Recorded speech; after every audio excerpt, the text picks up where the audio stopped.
Okay, this is a demo of a hand draw,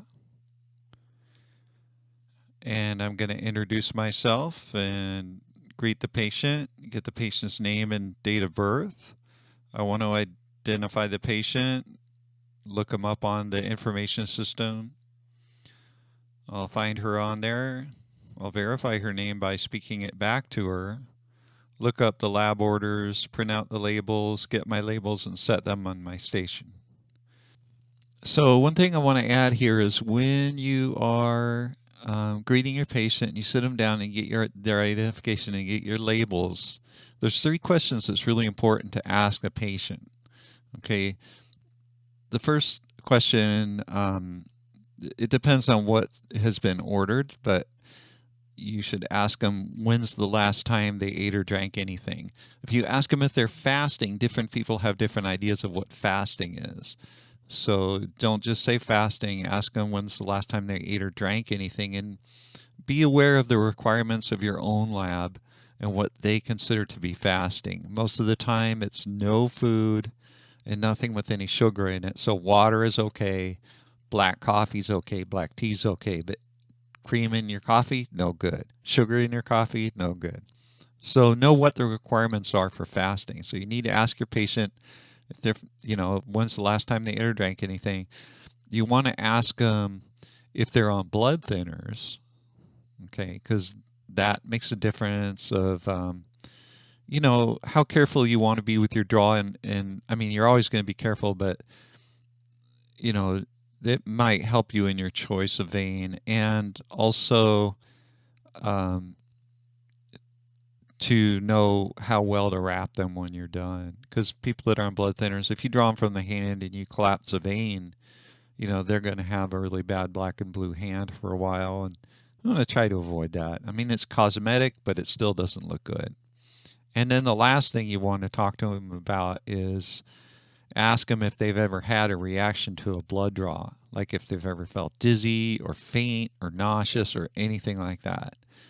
Because there's a couple of different things you want to watch out for. Some people just psych themselves out, and usually those people you can distract them by talking about something else. But there's another group of people that just have a vasovagal reaction that there's nothing they can do about it.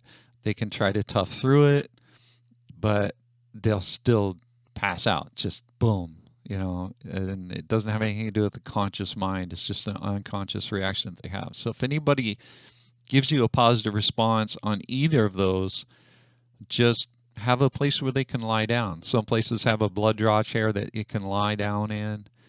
And some places, like where I used to work, we just had a room off to the side with a table, and it was so easy just to have them go over there.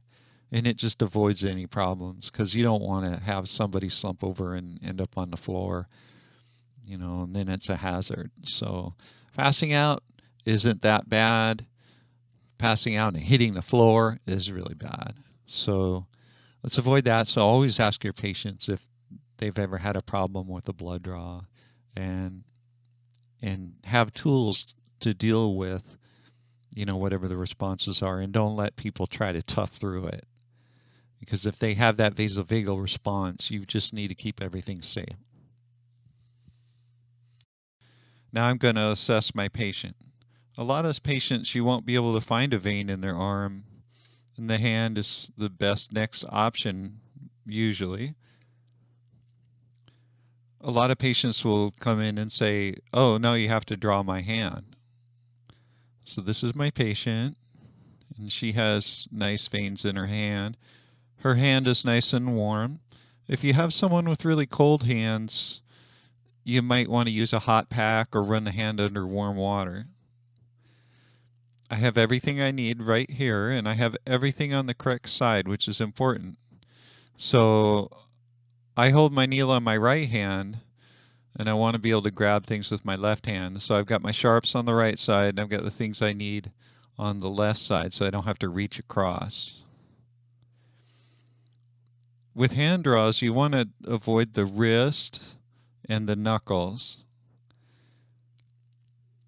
It's just really hard to draw down here, and the veins move more, and there's more other tissues in there. apply your tourniquet on the wrist above that bone.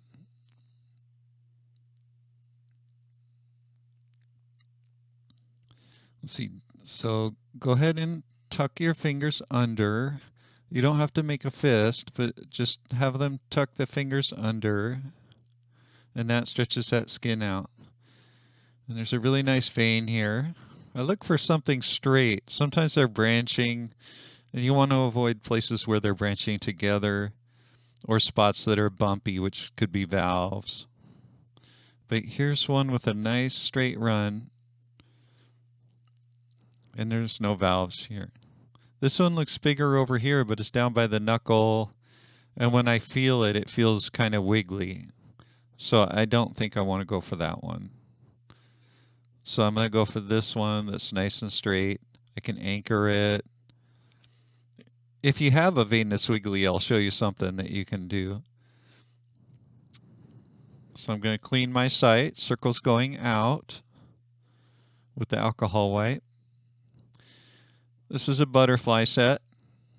They have different sizes of these. The dark blue one is a 25 gauge, which is the smallest gauge that you can have and still be able to get the cells through without causing hemolysis, which is something that you want to avoid. Hemolysis is when the red cells break apart.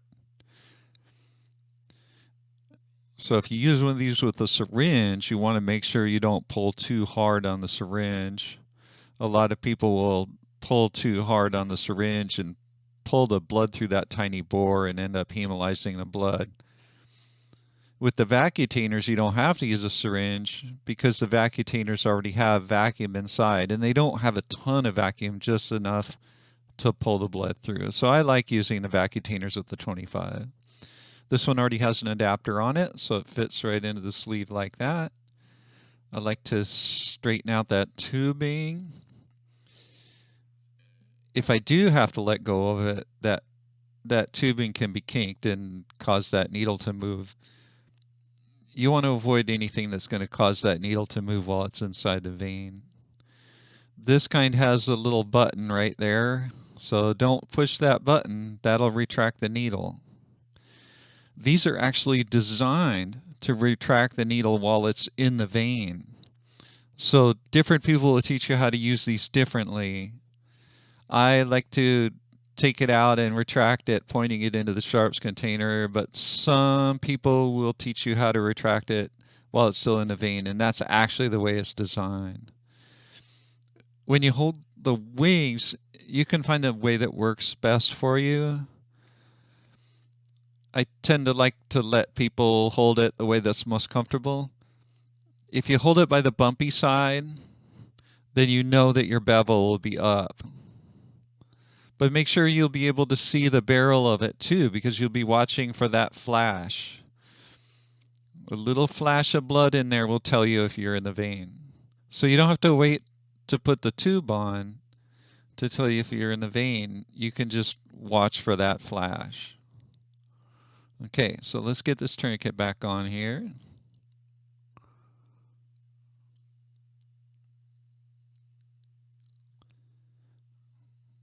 Carefully remove that cover on the needle. Just pull straight off. Don't push the button.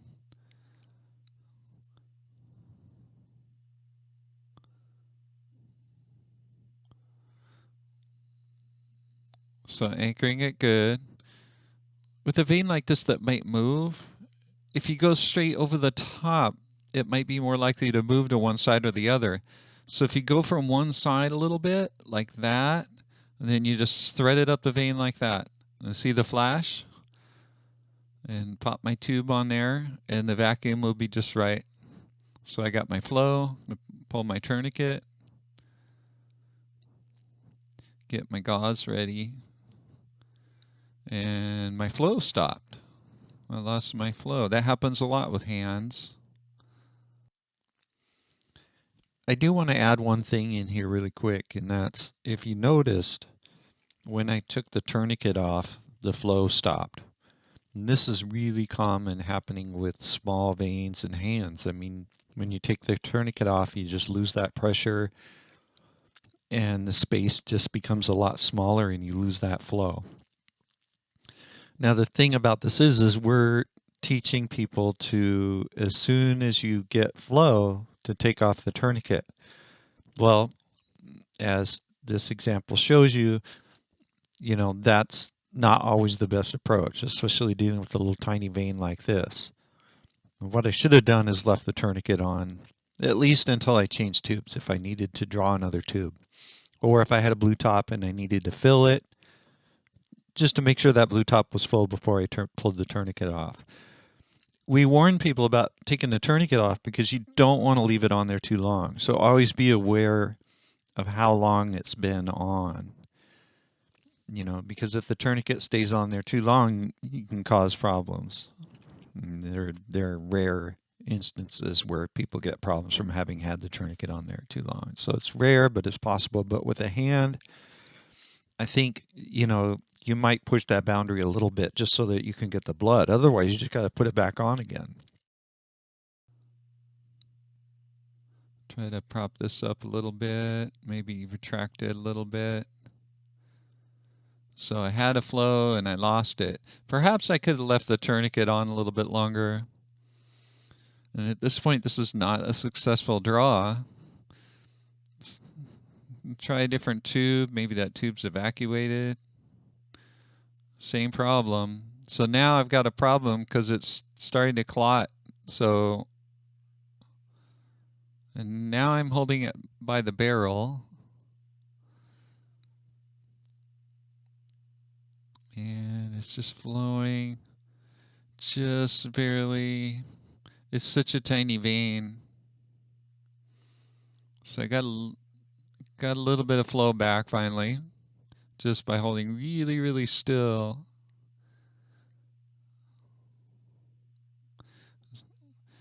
So it depends on how much blood you need to get. If you just need one tube, you can do a partial fill. If you need more tubes, you might want to try again. If I'm trying to get a blue top or something that I have to fill completely, then I might have to wait a while to get it to fill, but I have to get it to fill. So it depends on what you're drawing, how many tubes you're drawing. I'll take my tube off, get my gauze ready. And I'm going to hover this gauze. I'm not pushing down till the needle's out.